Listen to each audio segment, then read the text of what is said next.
Sir.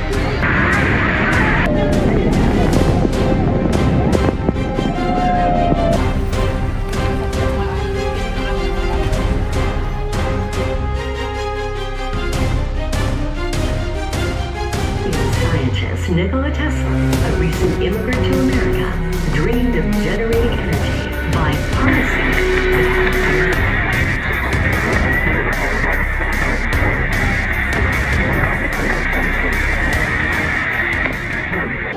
तो ये जो बैंड है ये लगाना है अपने हाथों में और यही एज ए टिकट है आपका ट्रॉली के लिए।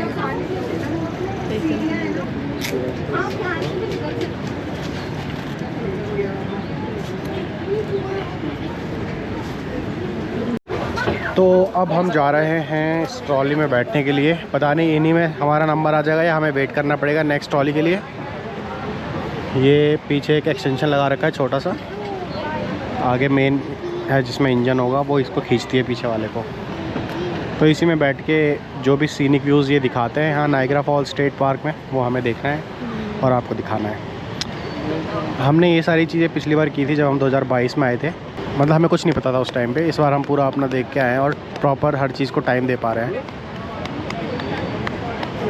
तो मुझे लग रहा है कि अब हम शायद नेक्स्ट वाली में ही जाएंगे क्योंकि ये फुल हो गई है। तो ये आ गई है हमारी ट्रॉली, हम इसमें बैठ के जाने वाले हैं।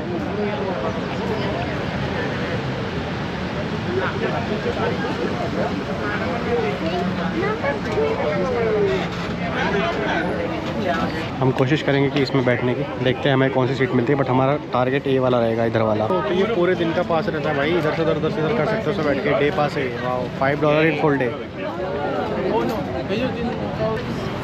7, 8। चलो चलो चलो बैठ जाना।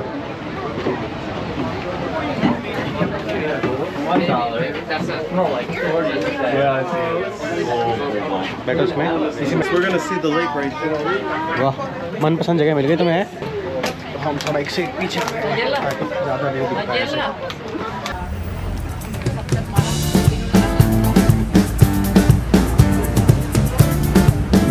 नहीं दिखता है।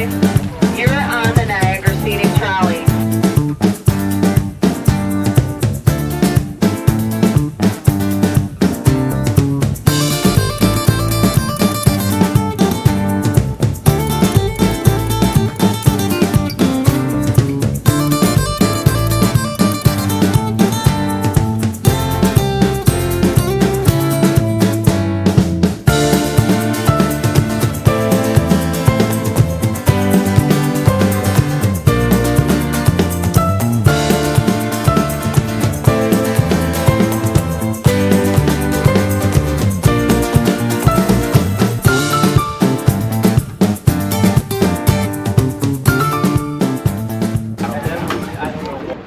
तो फाइनली हम पहुंच चुके हैं गोट आइलैंड, और गोट आइलैंड पे ही है केव ऑफ द विंड।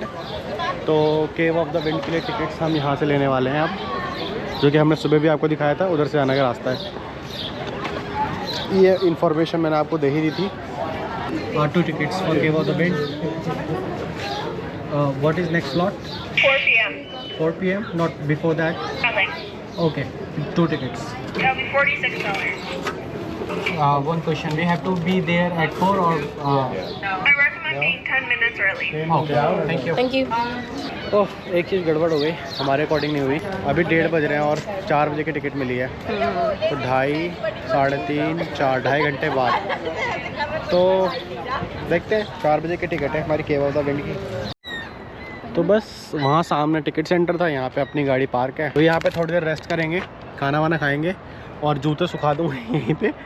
और जब तक थोड़े बहुत जूते गीले हो गए हैं तो वो सूख जाएंगे धूप में। जब तक यहाँ पे अपने जूते सूख रहे हैं और अंदर खाने का जुगाड़ किया जा रहा है। बैठ के थोड़ी पेट पूजा की जाए। हमारा जो स्लॉट है वो केव ऑफ द विंड का, वो 4 बजे का है और अभी तो 2:15 ही बज रहे हैं।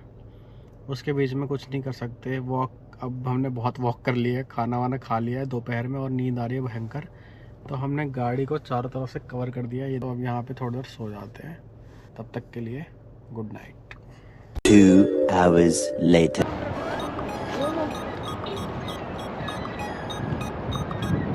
घंटा सोने के बाद थोड़ी सी बॉडी को भी आराम मिल गया है और नींद सी आ रही थी, वो अब नींद का झोंका भी चला गया है। इतनी भयंकर नींद, कमर भी सीधी हो गई है। और अब हम जा रहे हैं थोड़ा कॉफ़ी ढूंढेंगे, कॉफ़ी अगर कहीं मिले गरम गरम तो वो पी के और फिर जाएंगे केव ऑफ द विंड में। यहाँ से इसकी एंट्री होती है। हम दोनों ने जैकेट पहन लिया ताकि शाम तक ठंड ना लगे आपको।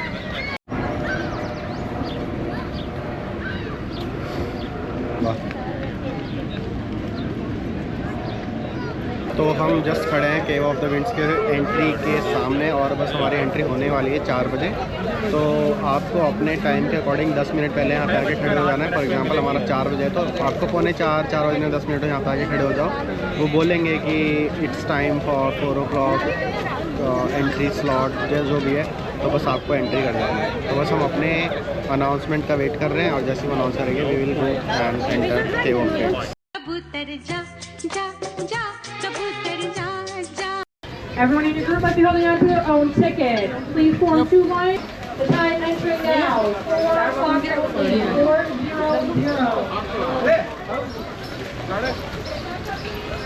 तो एंटर कर चुके हैं यहाँ से, एक तरफ से जाना है अंदर। पीछे देखो फ़ोटो क्लिक करते हैं। अगर आपको बाद में फ़ोटो लेनी है तो आपको पैसे देने पड़ेंगे, हमको लेने नहीं है तो फिर फालतू में टाइम वेस्ट करने का मतलब नहीं है। पीछे लोग खड़े होकर फ़ोटो खिंचवा रहे हैं वैसे वहाँ पे। हाँ हाँ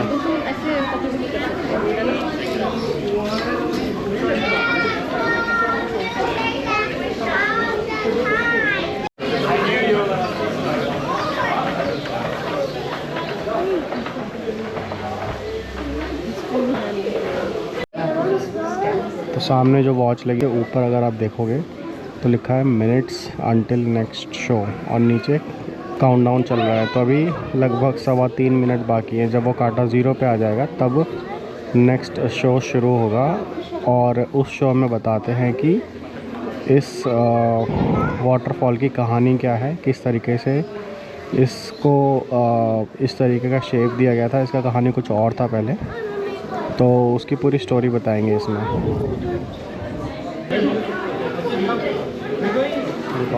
छोड़ दे रहा हूँ, आ जाओ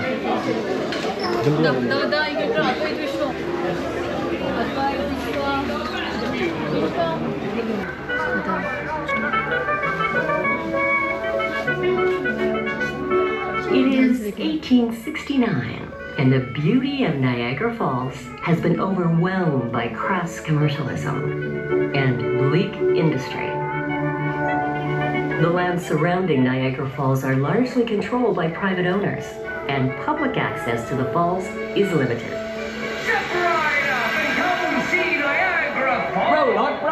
The pristine natural landscape of Niagara is quickly disappearing. Niagara false सिर्फ एक वाटरफॉल नहीं, एक कहानी है जो 12,000 साल पुरानी है। जब ग्लेशियर्स पिघले तब नेचर ने बनाया ये गिरता हुआ पानी जो चट्टानों को काट के अपना रास्ता बनाता गया। कहते हैं नायग्रा पहले सिर्फ एक पेंटिंग थी। सबसे पहली तस्वीर 1678 में लुई हेनेपिन ने बनाई थी। लोग मानते हैं पहले पेंटिंग बनी फिर वो असली वाटरफॉल बन गया। लेकिन वक्त के साथ ये खूबसूरत जगह डंपिंग ग्राउंड बन गई। पॉल्यूशन, फैक्ट्रीज और इंडस्ट्रियलाइजेशन ने इसका फ्लो बिगाड़ दिया। और फिर आए कुछ विजनरीज। 1885 में बना नायग्रा, अमेरिका का पहला स्टेट पार्क, ताकि नेचर को बचाया जा सके। और तब शुरू हुई एक नई रोशनी की कहानी। निकोला टेस्ला ने सोचा, क्या इस पानी से बिजली बन सकती है बिना नेचर को नुकसान पहुंचाए? और उसने बना दिया दुनिया का पहला हाइड्रो इलेक्ट्रिक पावर प्लांट, यहीं नायग्रा पर। आज का नायग्रा एक पेंटिंग से शुरू हुआ, पॉल्यूशन से गुजरा और बन गया एक प्रोटेक्टेड वंडर, जहां नेचर और साइंस का परफेक्ट मिलन दिखता है। बारिश में ही निकलना पड़ रहा है हमको, क्योंकि हमारे स्लॉट के टाइम पे बारिश हो रही है।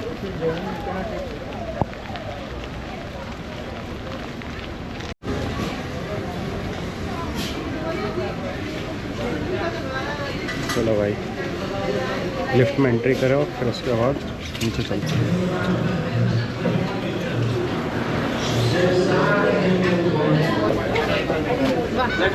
क्यों?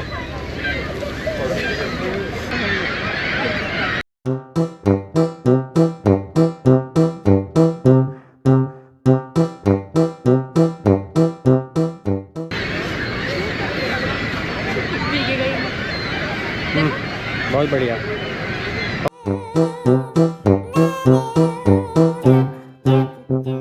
उसकी टोपी उसके सर और इसकी टोपी इसके सर। आराम से पहनो ना ये। क्या कर रहे? वाह, केव ऑफ द विंड्स। ये लग रहा है दोस्तों, कैसे लग रहा हूँ बताना जरूर। ऑलमोस्ट कवर तो हो ही गए हैं, तो अब कुछ बाल बाका नहीं कर सकता ये फॉल हमारा। अब हमें डेयरडेविल वाटरफॉल के नीचे जाना पड़ेगा। यस, लेट्स गो बिना टाइम वेस्ट किए। नहीं तो और ठंडी होती है, जितना रुकते रहेंगे, है ना? क्योंकि ठंड धीरे धीरे बढ़ती ही जाएगी।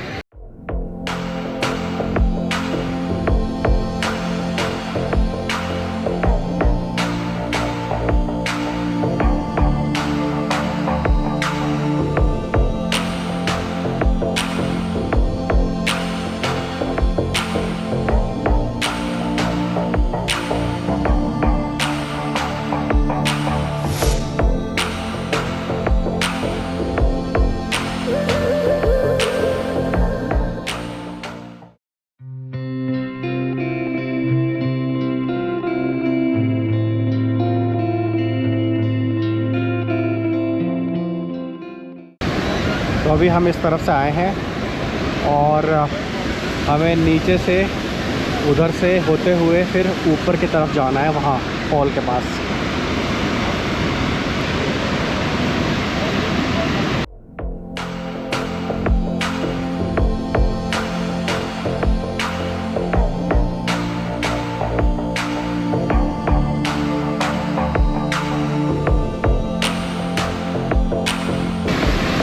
दोस्तों वहाँ जाना है अभी हमें ऊपर, बिल्कुल फॉल्स के नीचे। एक्चुअल फॉल तो दोस्तों यहीं पे दिखता है। तो पूरी छींटे एकदम मुंह पे आ रही है यहाँ से पड़ पड़ के, यहाँ से इधर आ रही है। भाई क्या भाई प्रेशर देखना, ये देखो। ऐसा लग रहा है कि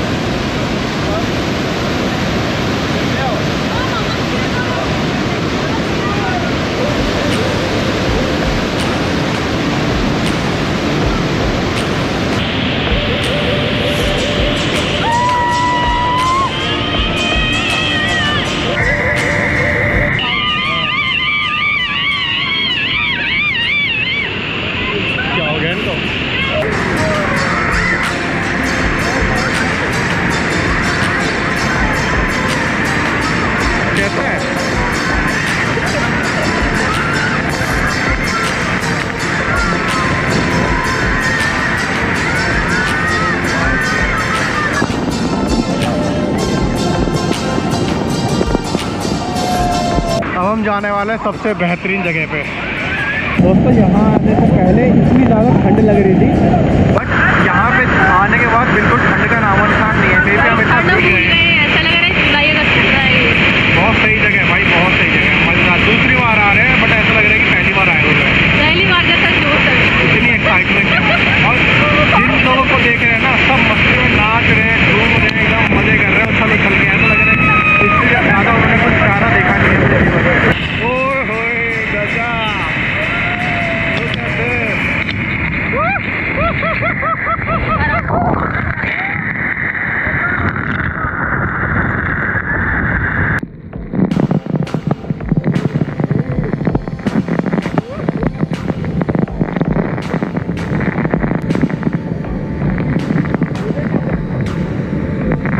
जा रहे दोस्तों ऊपर, ज़बरदस्त नज़ारा होगा वहाँ से। उसे कहते हैं हुरिकेन डेक।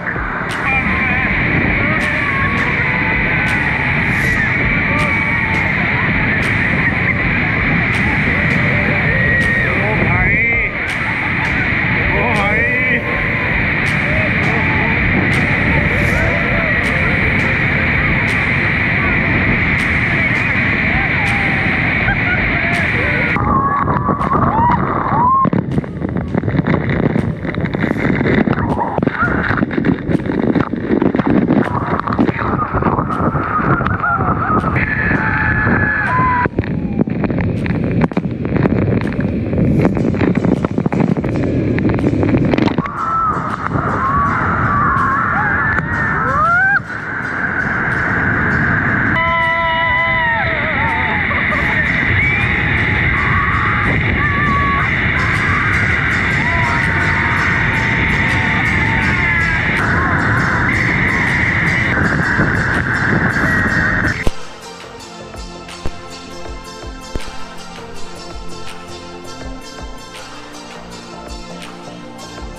क्या कहूँ, शब्द कम पड़ जाते हैं जब सामने हो ऐसा झरना जिसमें प्रकृति की सुंदरता भी हो और सामर्थ्य भी। एक पल को लगता है जैसे ये पानी गीत गा रहा हो और अगले ही पल उसी गीत में एक गरजती हुई चीख छुपी हो। जब मैं इस झरने के बिल्कुल नीचे खड़ा था तो लगा जैसे प्रकृति मुझे अपनी गोद में ले रही हो और साथ ही दिखा रही हो अपना वो रूप जो ना सिर्फ देखने में लाजवाब है बल्कि महसूस करने में कांप उठने वाला। ये झरना सिर्फ खूबसूरत नहीं है, ये याद दिलाता है कि प्रकृति कितनी नरमी से छू सकती है और ज़रूरत पड़ने पर कितनी तेज़, बेपरवाह और आक्रामक भी हो सकती है। और उसके सामने हम इंसान महसूस करते हैं छोटे, लाचार और हैरान।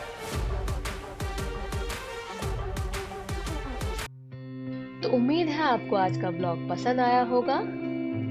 अगर आपने अब तक हमारा चैनल सब्सक्राइब नहीं किया है तो देरी किस बात की, जल्दी से कर लीजिए ताकि आगे आने वाले ब्लॉग्स आप तक पहुंच सकें।